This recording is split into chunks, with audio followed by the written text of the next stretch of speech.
নমস্কাৰ বন্ধুসকল, আমি আজি গৈ আছোঁ নাহৰতি থান, শ্ৰী শ্ৰী অনিৰুদ্ধদেৱ নাহৰতি থান। নাহৰণি গাঁৱত আছে, বিহপুৰীয়াৰ ওচৰতে, বেছি দূৰ নহয়। বিহপুৰীয়াৰ পৰা প্ৰায় 500 কিলোমিটাৰমান দূৰতে হয়। আৰু নাহৰতি থানৰ এটা বৈশিষ্ট্য হ'ল তাতে অজস্ৰ সংখ্যক বান্দৰ আছে। আৰু বান্দৰৰ কাৰণে আমি এক্সট্ৰাকৈ কল লৈ গৈছিলোঁ, যদিও সেইখিনি যথেষ্ট হোৱা নাছিলে, কাৰণ বহুতখিনি বান্দৰ আছিলে। আৰু যিখিনি শৰাই দিবৰ কাৰণে ফল মূল নিয়া হৈছিলে, সেইখিনি বান্দৰখিনি জঁপিয়াই পেলাই দিলে গোটেইখিনি।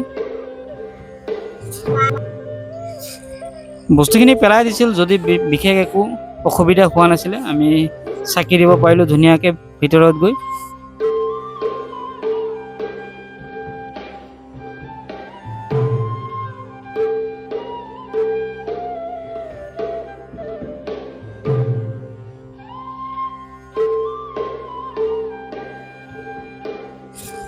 শেষত আৰু এজনী বান্দৰ আহিয়ে মানুহজনী বেগটোৱে চালে গোটেইখিনি, আৰু মানুহজনীয়ে বেগখন ধুনীয়াকৈ খুলি দেখাই দিলে।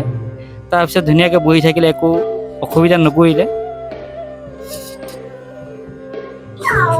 আজি বেলেগ এটা অভিজ্ঞতা হ'ল যে চবে মানুহৰ মনৰ ভাৱ বা মনৰ কথা বুজি পায়, আৰু ধুনীয়াকৈ তেওঁলোকে আঁতৰি গ'ল। বান্দৰখিনি আঁতৰি গ'ল, আমি আৰু নামঘৰৰ ভিতৰলৈকে গুচি গ'লোঁ। মহাপুৰুষ শ্ৰী শ্ৰী অনিৰুদ্ধদেৱৰ আৱিৰ্ভাৱ হৈছিলে 1553 চনত। এই নাহৰতি থানখন শ্ৰী শ্ৰী অনিৰুদ্ধদেৱৰ গুৰুজনাৰ ধৰ্মক্ষেত্ৰ, কৰ্মক্ষেত্ৰ আৰু সমাধি ক্ষেত্ৰ ইয়াতে আছে। 1606 চনত গুৰুজনাই এই সত্ৰখন স্থাপন কৰিছিলে।